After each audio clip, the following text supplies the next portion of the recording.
Hello, my friend, and welcome back, or welcome to Something for Everybody. This is a solo episode of the podcast, and it's for the dads. It's about fatherhood, because the most important thing in my life, the greatest honor and the greatest responsibility in my life currently is being a husband. And soon in September, sometime in September, potentially early October, my son will be born. And so another responsibility and an honor that I have that will become one of the most important things in my life is being a father. First, it's a husband, then it's being a father. And those two combined are the greatest responsibilities, the most important responsibilities, and the greatest honors that I have in my life. And so everything that I've done, I've learned, try to change the texture of my mind, self-improvement, bettering myself, health, improvement, everything that I've studied, learned, and shared on this podcast is all did lead up and gave me the space and the ability to become a husband, to become a man that could become a husband and take care of a family.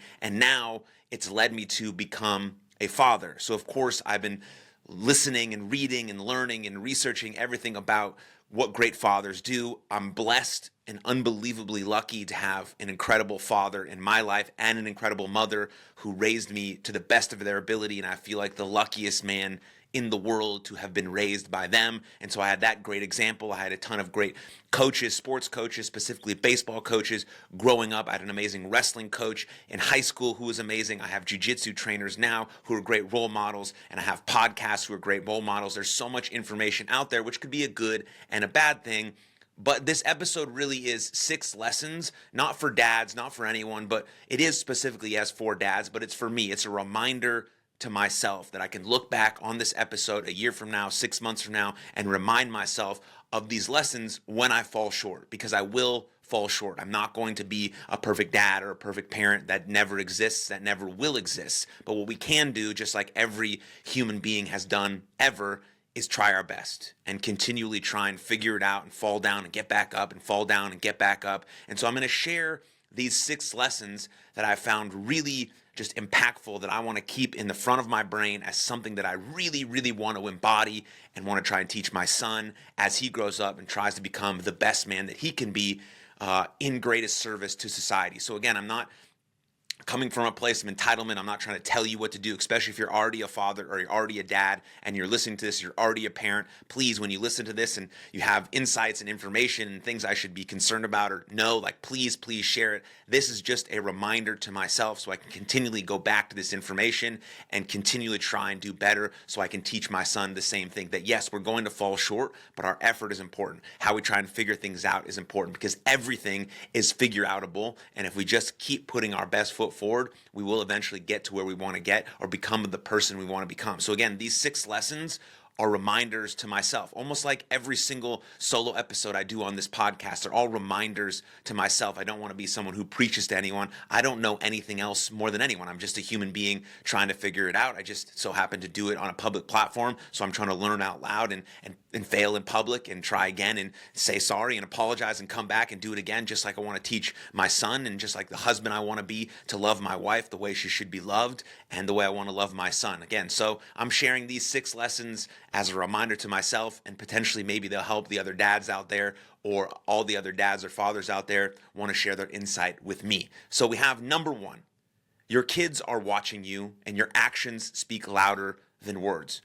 You are always modeling behaviors and mindsets. Don't just talk about it, be about it. This is super important, and I learned this as a baseball coach when I started coaching 11-year-olds. They will do anything that you do. They care less about sort of the words that you say and more about the actions that you do, right? If I say it's inappropriate to throw our helmet and our batting gloves and our bat after something bad happens, let's say a strikeout, and then we're out on the field and I'm, coaching into the dugout and talking, and something happens, like an error, an overthrow, a mistake, and I grab the bucket of baseballs and I throw it, and the next guy comes up to bat on my team and he strikes out and he throws his helmet into the dugout, and I get mad at him for doing that. Why? I showed him the behavior that is appropriate for him to do. It doesn't matter that I said it's not good or we shouldn't throw our stuff. He saw me do that.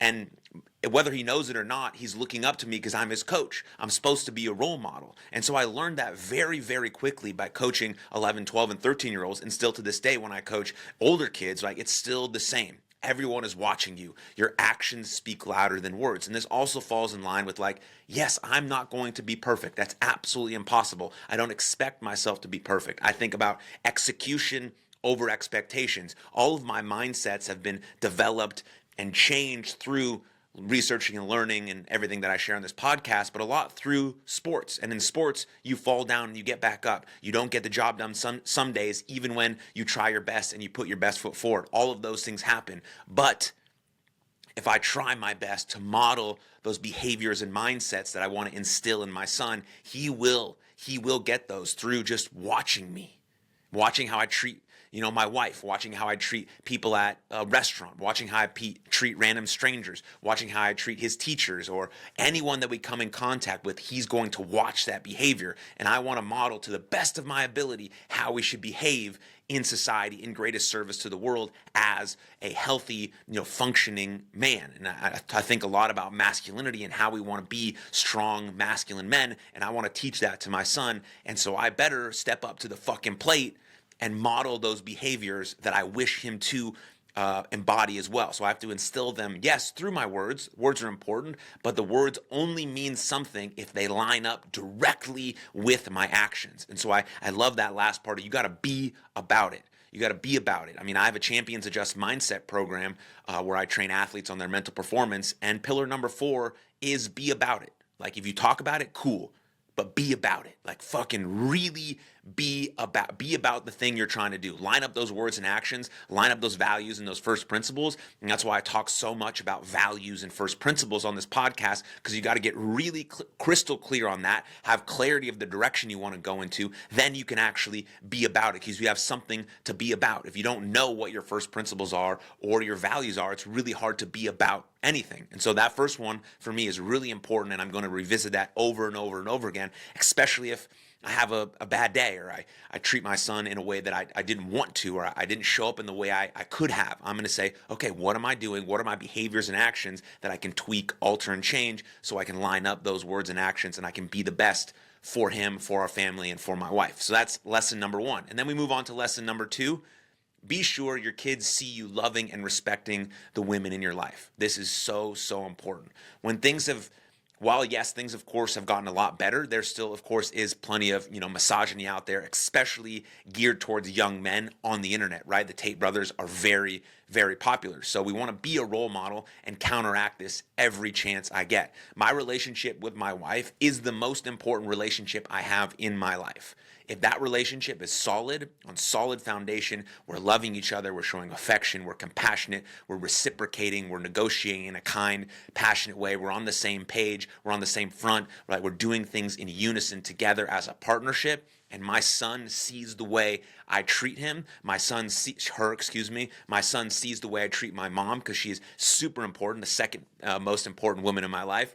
Obviously, my wife is first, but my mom has been the greatest mother that I could ever ask for. And being able to treat and love and respect my wife in the best way possible is, again, actions.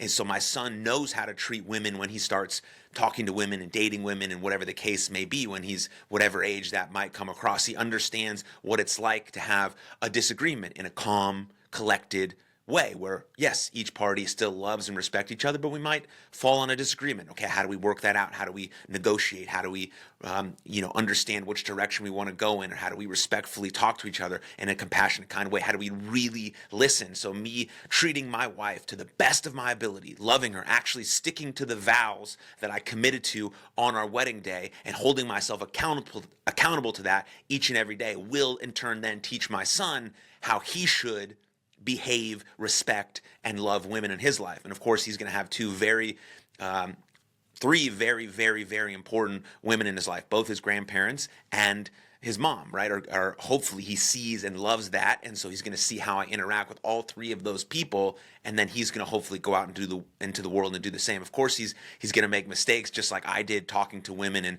dating women. All of that stuff is just part of the process, part of growing up, part of earning your stripes, part of developing the masculinity that is right for you. But again, my actions have to fall in line with my words. And my words are that I vowed to love my wife every single day for the rest of my life, for the rest of time, in the best way I know how.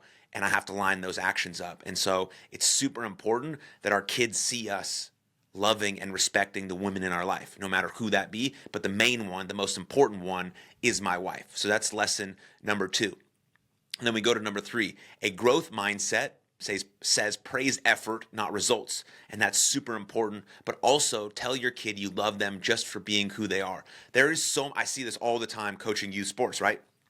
There's so much pressure on kids these days to perform in all aspects of their lives, to basically be perfect. That's super not helpful, right? It's crucial to let your kids know you love them at their core. Honestly, this will do more to help them succeed than anything else. Again, I learned this from coaching youth sports, right? We praise effort over outcomes. Results, outcomes in large are out of our control. Yes, there's so many things we can do right to move us in the right direction, to head towards that target. But in the sports world, I could do everything right and still not get the win. So why not praise effort over outcome? That encourages them to continue to grow, continue to evolve, continue to fall down and get back up, and know they can get back up, and know they're going to be okay when they do get punched in the mouth. Metaphorically, they can get back up. They're not going to die. It's going to be okay because we praise effort over outcome. Again, I relay this to the car ride home on a youth sports game, right? Tough game for your kid. You're in the car ride home. You have options, right? Can you grill him on why he didn't do the thing he did, why he did this, why he didn't do that? You pay all this money for him to go to training and he failed, right? Whatever. You could do all that. Or you could just say, man, I loved watching you play today. And I'm going to absolutely watch my son play in whatever sport he plays. I hope it's baseball because that's my love.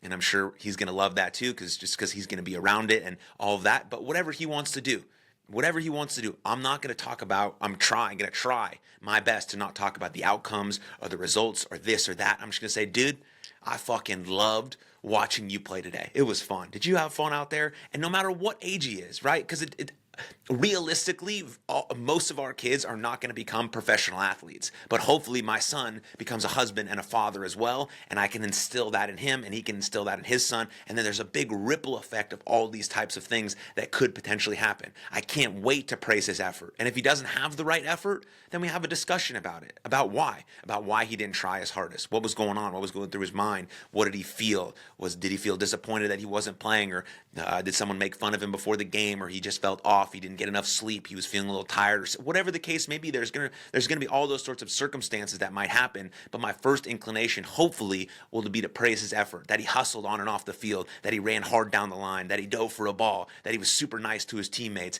and he thanked his coach after the game. Like, all of those things are so important and will ultimately lead to more success, whatever that means for you. Success to me means just giving our best effort. So again, me praising his effort is going to lead to more success, which means it's going to lead to him having more effort. And effort in life is the most important thing, right? You can get farther than almost anyone doing anything if you just do it consistently, long enough, with enough effort. I mean, that's what I've learned, even through this podcast, right? This is like episode 386 of this podcast, and I just keep going.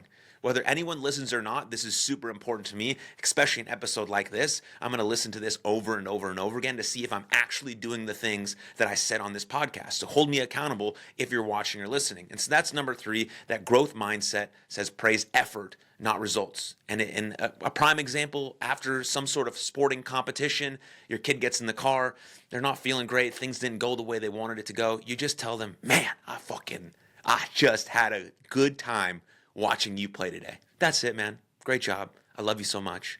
That's it. And that's going to help them want to try and work and succeed way more than sort of anything else you could potentially say. And then we move on to number 4. Lesson number 4, take your own health, physical and emotional, seriously.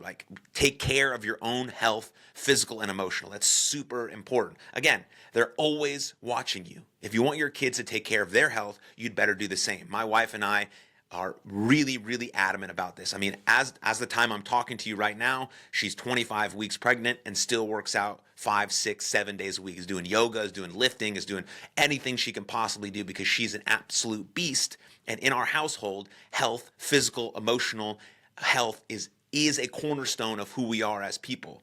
And we're going to instill that in our son and potentially future kids by just modeling those actions, by saying we're going to the gym. One of us will watch the kid, right? Knowing that that's where we're doing, that's where we're going. We're going to go on walks and we're going to go outside and we're going to play sports together and we're going to eat the best foods we possibly can so that we can think well and move well and eat well, and we prioritize sleep and rest and recovery and all these sorts of things, right? We're going to do our part, my wife and I, to model that behavior of taking care of our own health. And it's especially important for fathers because sometimes we neglect ourselves or don't think we should or can take care of ourselves, but we have to make time for it now so that when things do get really, really, really hectic and you get a job and a family and all these responsibilities, that you do make time to take care of your own health. Because again, the old adage is, right, you can't pour from an empty cup. And that is serious. That is real. It might be a cliche, but it is very real. And in our household, we have one of our core values. That's one of our core values in our household with my wife and I, is we will take care of our health, physical and emotional, and we will instill that type of value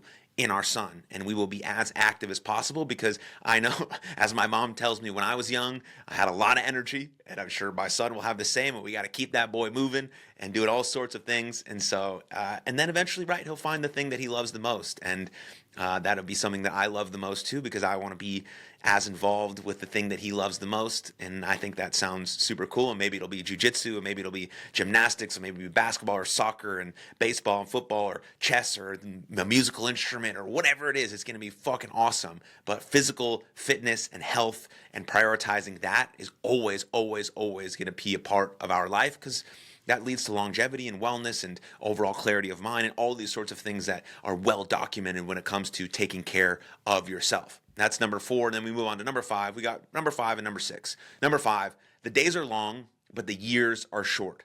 When I saw this quote, I think it was from maybe like Brad Stolberg or Sahil Bloom, whoever it is. Both of them are parents in their journey now, and 2 guys that I follow and really appreciate their insights when they share it. This maybe sounds like a big cliche. It wasn't cliche to me when I heard it, but it's also one of the truest statements I've heard about parenting or fatherhood. The days are long, but the years are short. Yeah, there's going to be some days where my wife and I are tired and annoyed and kind of pissed off, and like we haven't gotten any sleep, from what I've heard from all sorts of people who have kids, right? It's just hard. Just like we're in the fucking trenches trying to work through this thing. But those days might be long, but then in a blink of an eye, our kid is 4, 5, 6 years old, and the years are so short. And so I'm going to try to remind myself in those moments when I got 1 hour of sleep, when I got to wake up 4 or 5 times, and my wife is not doing well and she needs sleep, and all these sorts of things are happening. And I'm like, okay, this day is long. This day is hard. I'm a little annoyed, but man,